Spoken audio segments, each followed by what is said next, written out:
로마서 14장. 믿음이 약한 사람을 받아들이고 논란이 있는 문제에 단언을 내리지 마십시오. 자기가 가지고 있는 믿음에 따라 모든 음식을 먹는 사람이 있지만 믿음이 약하여 채소만 먹는 사람도 있습니다. 모든 음식을 먹는 사람은 채소만 먹는 사람을 업신여기지 마십시오. 또 채소만 먹는 사람은 모든 음식을 먹는 사람을 비난하지 마십시오. 이는 하나님께서 그를 받으셨기 때문입니다. 여러분이 누구이기에 남의 종을 판단하십니까? 그가 서 있든지 넘어지든지 그것은 자기 주인이 관여할 문제입니다. 종이 서 있게 된다면 그것은 주님께서 그를 서게 할 수 있기 때문입니다. 어떤 날을 다른 날보다 더 중요하다고 생각하는 사람이 있는가 하면 모든 날이 다 같다고 여기는 사람도 있습니다. 이럴 경우 사람마다 자기 마음에 확신이 있어야 합니다.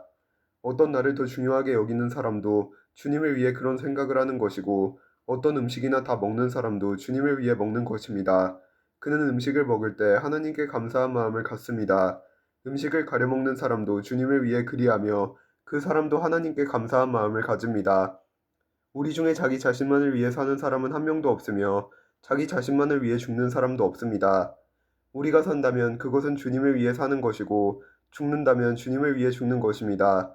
그러므로 살든지 죽든지 우리는 주님의 것입니다. 그리스도께서는 죽은 사람만 아니라 살아있는 사람의 주님이 되기 위해서 죽으셨다가 다시 살아나셨습니다. 그런데 여러분은 왜 여러분의 형제를 비판합니까? 왜 형제를 업신여깁니까? 우리는 다 하나님의 심판대 앞에 설 사람들입니다.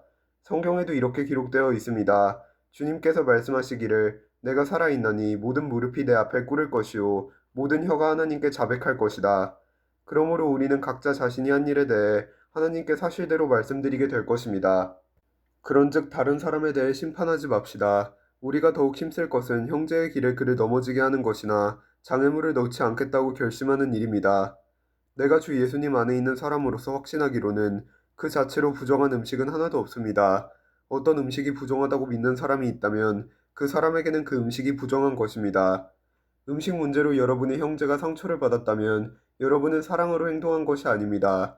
그리스도께서 대신해서 죽으신 그 형제를 음식 문제로 망하게 하지 마십시오.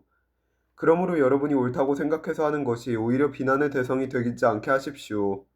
하나님의 나라는 먹는 일이나 마시는 일이 아니라 성령 안에서 누리는 의와 평강과 기쁨입니다. 이런 마음으로 그리스도를 섬기는 사람은 하나님을 기쁘시게 하고 사람들에게도 인정을 받습니다. 그러므로 우리 모두 화평함을 이루는 일과 서로 덕을 세우는 일에 힘씁시다. 음식 문제로 하나님의 일을 무너뜨리지 않도록 합시다. 음식은 다 깨끗한 것이지만 어떤 음식을 먹은 것이 다른 사람을 넘어지게 한다면 그것을 먹는 것은 그 사람에게 좋지 못한 것입니다. 고기를 먹는다거나 술을 마신다거나 그 밖에 여러분의 형제를 넘어지게 하는 일은 하지 않는 것이 좋습니다. 여러분에게 어떤 신념이 있다면 그것은 여러분과 하나님 사이의 일로만 간직해 두십시오.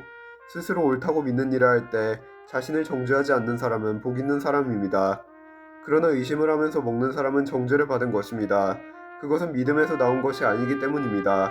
믿음에서 나오지 않은 것은 다 죄입니다. 아멘.